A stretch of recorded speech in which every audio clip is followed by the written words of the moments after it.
Okay, Noah, this is going to be just kind of a further illustration of stuff we've talked about over the week. So, to kind of help illustrate my point, I have one of our smaller former pitchers, Jason Jester. He's a 5'9" guy. I'm using him because he's an extreme counterexample to you. So, him being so small, he has to move incredibly efficiently and fast to make up for his lack of size compared to you. He would top out 97, sit anywhere between 94 and 95. So this is why I'm using him as a good example of, if we could put some elements of this delivery into yours, not only are you going to have the size advantage and you already have the velocity advantage, but the perceived velocity advantage is going to be on your side. His spin rate, Jester's, is going to be about 200, 250 RPMs over you. So it's just giving you another step, another advantage over people. And the other benefit is that you're putting most of your stress and effort at the beginning of your motion and allowing momentum to sort of take over at the end of the motion so that you're not so tense to make up velocity at the end of your motion, which is something that you've done over kind of the course of your career. So to show what I'm talking about, we were talking about lateral movement, right? So speed of lateral movement or weight shift to the side and being put in a better position with our weight shift so that we can move faster to the side, move faster in the beginning of our delivery. And notice here, so there's really only two things I'm going to focus on. And they're both very easy. We can fix this, in like 2 days to get this new feel for you. And you shouldn't notice any difference in your ability to be accurate. You are the first couple of times going to feel yourself move, much faster to the target than what you've been used to. But if you keep your head still, which is something that you're really good about, your posture still, then everything's going to go where you want it to go. Your back foot's just going to direct you to where you want to go.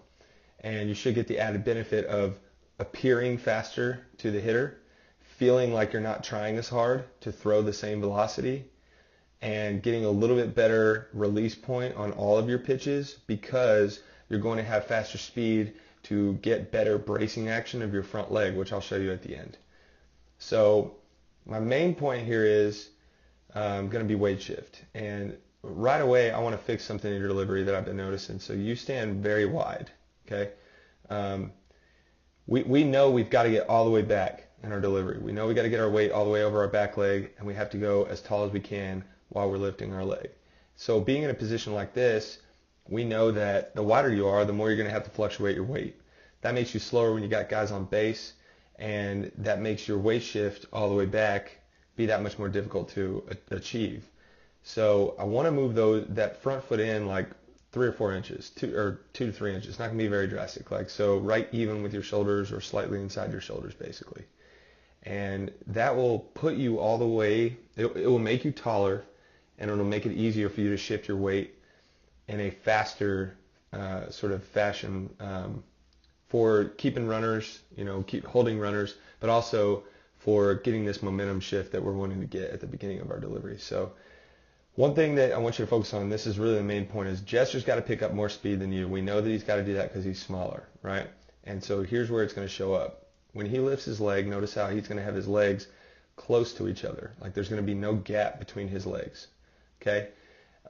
His foot is also going to be towards my camera, right? Notice how your foot, and we've already looked at this together, your foot's going to tuck up under your knee, not directly under your knee, but inside your knee if I'm going to the back view.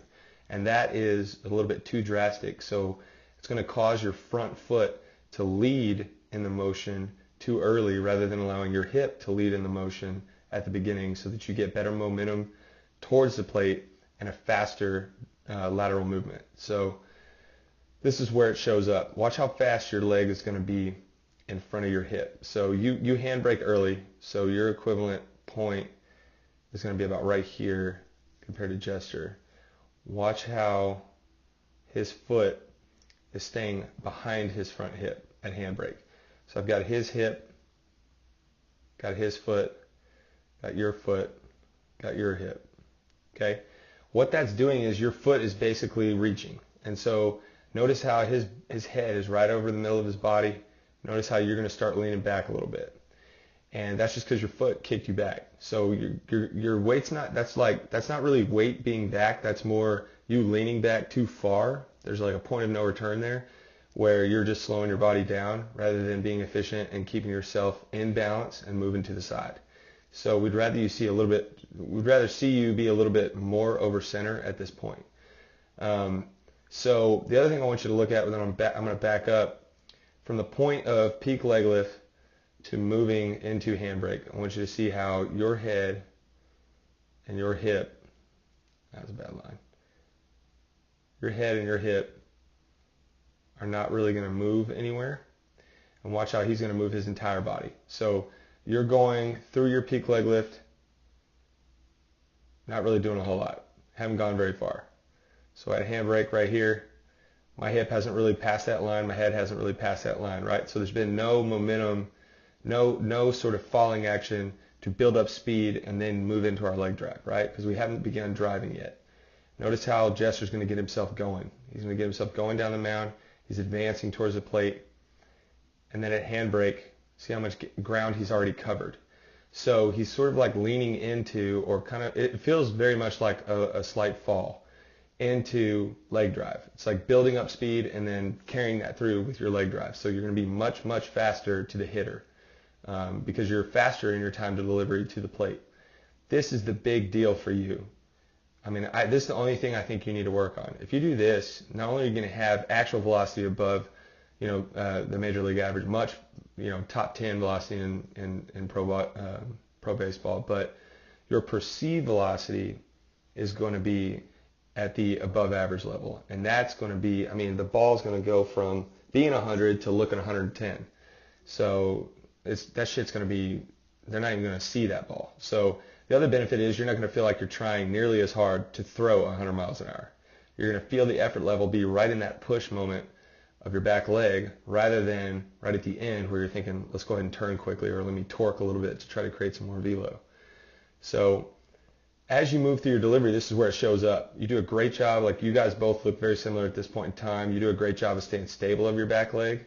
You're better than Jester at that. You notice how your front foot is staying closed longer than his. That's something you do better than almost anybody in baseball. But then going into landing, this is the next part. Because you didn't have as much speed and because you didn't weight shift properly, this is where I started making comments to you about you looking like you're leaning back. Notice how it looks like your shoulders are facing slightly up. And remember, you've already moved in at this point. So we're done with long toss and you're throwing from the stretch right now. All right. Notice how Jester looks even to slightly down, like in slope with, or agreeing with the slope of the mound. We'd much rather see you a little bit more level at this point. And I'm telling you, the beginning stuff that I just covered is the reason that this looks like this. And as you go through rotation, notice your front leg. I want you to see how you're directly over your ankle. Jester's going to be a little bit behind his ankle, so he's going to get a little bit more bracing action. He's going to start straightening his leg as he throws. Your front leg is basically a fulcrum or a fixed front side that you're pivoting around. The better you are at getting that front side to be fixed and move against you, the higher trunk speed you're going to have. So the higher spin rate and rotational velocity you're going to have in the ball. Obviously, you throw hard enough. So the goal here is not to say, hey, man, this is how you're going to throw harder. The goal here is to say, hey, this is how it's going to look even harder to the hitter. This is how you're going to throw the same speed without trying as hard. And this is how you're going to get a better release point, because at this point, we'd like to see this leg a little bit closer to straight, and we'd like to see you further out over it.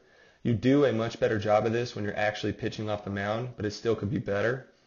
And so I think the speed at the beginning is going to cause this to be better on its own, because you're going to have better speed going into landing. It'll be that much easier for you to get over that front leg. You should notice a little bit more sharpness on all breaking pitches, everything being down, so you shouldn't have anything kind of sail on you or go arm side on you. And you should feel all those other effects of, not trying as hard or feeling easier on your arm when you're actually getting the ball released, because you put so much more speed at the beginning of the motion.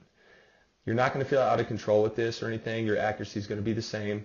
All you're doing is you're just picking up speed at the beginning. And so this is really all I wanted to have you take away this entire off season. If I could get one thing done where I'd be like, okay, you're going to go in this season and you've already got above average stuff. Now we're just going to give you another thing, another layer to your game. This is really it. So hopefully this makes sense, and this will be something that I'll emphasize as we move forward.